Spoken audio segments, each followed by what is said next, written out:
Alrighty guys, welcome back to episode 2 of the PTCAS walkthrough. We're going to keep on rolling, and right now you should have at least one program selected for your program materials, and that should basically be it. If you added more, that's fine. I added all of the schools that I applied to when I went through this process. So I threw them on there so I can use them as an example a little bit later. But first things first, we want to talk about what are the things that you need to focus on right away. So, the first one, your transcript request form. Second are your references or your letters of recommendation. Third is your observation hours or shadowing hours verification. Next are your essays. So the PTCAS specific essay is priority number 1. And from there, if you have any school specific essays, those will be a little bit lower priority. And we'll talk about why that is. So now let's go through the system and we'll walk through each of those. So to get your transcript request form, you're going to go to academic history, colleges attended, and download the transcript request form.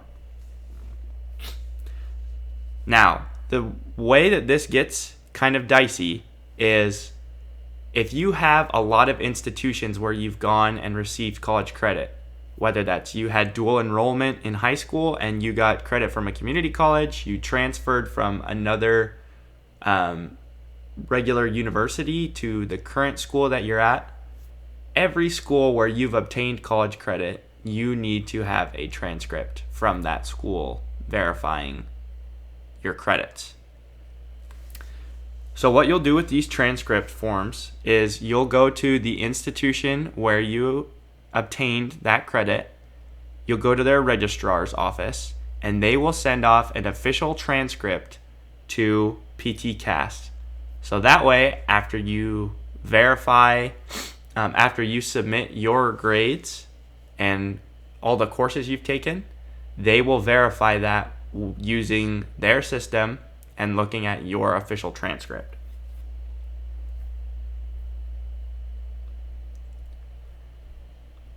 Now we're going to go to our letters of reference. This is a bogus one I made up. Jim Bob is not a real person. And what's going to happen is after you create this reference request, there will be an email sent to this individual, and as soon as they complete it, the status will be submitted. So this is how you can kind of keep track, and PTCAS will email you when that happens. So let's make one. So this first question is a newer option that wasn't there when I applied, but I did some research, and you can get committee evaluations where you have a bunch of people write letters about you and it will be compiled. I don't know in what instance this would be most effective or beneficial for you. If you have a ton of people that'll write you a really good letter and know you very well, you will have to figure out and organize when that would be effective. For most of us, you're probably going to say, no, this is not a committee evaluation. And the reason why is you're going to have one therapist write a letter about you. And they'll put in you'll put in their contact information right here. And the due date on the PTCAS instructions, it says that you should put the due date no later than the earliest deadline for your program. However, I would say that it might not be a bad idea to bump the due date up, so that way when they get it, they see that there's some urgency for them to submit it.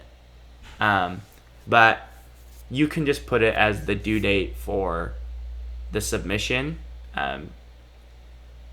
in general, but to be safe, I would move it up. And then you'll include a personal message here. It doesn't have to be anything big. You might even just leave it blank. This waiver of reference, you're going to waive your right to access this reference. Yes. And the reason why that is because if the person who's writing the letter knows that you can access it, they might withhold some pieces of information, or they might not be completely honest.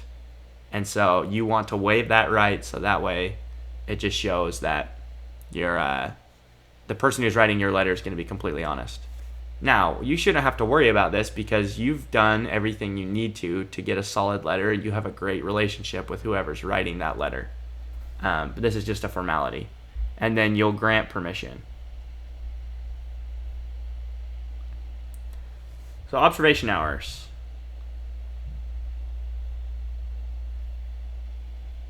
You'll just put in all the information for the facility, your start and end date, the experience types, and your settings, and the patient populations that you observed. All this stuff we've talked about previously. If you need more information about under what setting your hours fall in, you can look in the instructions section under observation hours. But the important things to talk about here are your hours completed or your hours planned or in progress. So hours completed, pretty obvious. It's what you've done. Let's say you know you're going to be at a facility for another month, shadowing 2 times a week.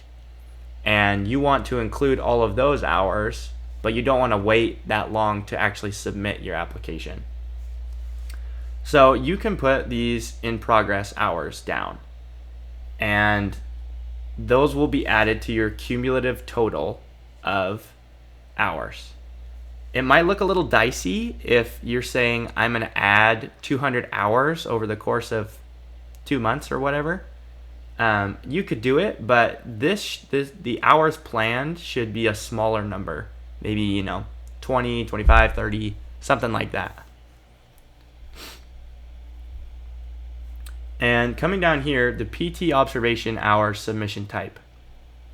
You want to send your PT observation hours to a PT supervisor.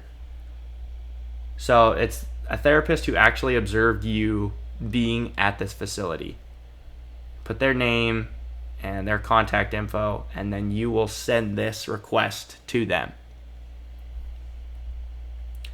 And again, it's important that you email them and say, hey, just wanted to verify with you that I sent out this request.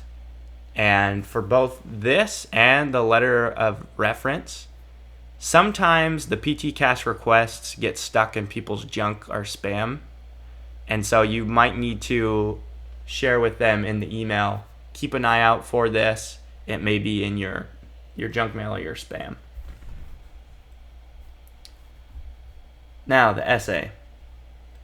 So this is very important because all the stuff we've done up until now involves someone else taking care of business for you that you need to get done. And the essay is important because a lot of people put it off because it's a daunting task and it takes a lot of time and effort. So we want to get you started right away so we can make the process more manageable. Now, once you've completed everything on your application and you've finished a school-specific question, which I have here for Eastern Washington, you're going to want to submit your application. And once this green bar is all the way full and you've finished your school-specific question, you want to submit at least one of these as soon as you can, because this begins that process where PTCAS is going to verify all of the information that you've sent and to send it off to the schools. Like they say, this process can take up to 4 to 5 weeks.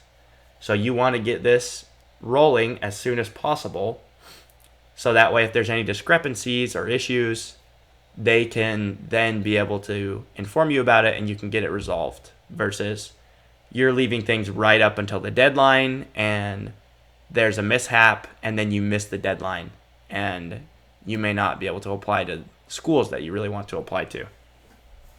So that's the case. Some of these schools, like the University of Utah and University of Washington, if we look at the programs we look at their questions. They have school-specific questions here on PTCAS.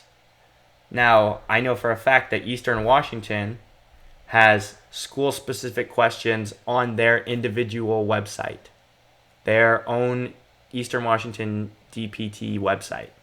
Okay? So you just need to make sure that you know what's required of you and submit the applications as soon as you can to get the ball rolling with the verification process. Then you can come back in and submit other schools later on. If you haven't finished the essay, don't worry. Just go ahead and submit for the programs that you're done with, and you can begin that verification process after this green bar is completely full and you've got the checkbox.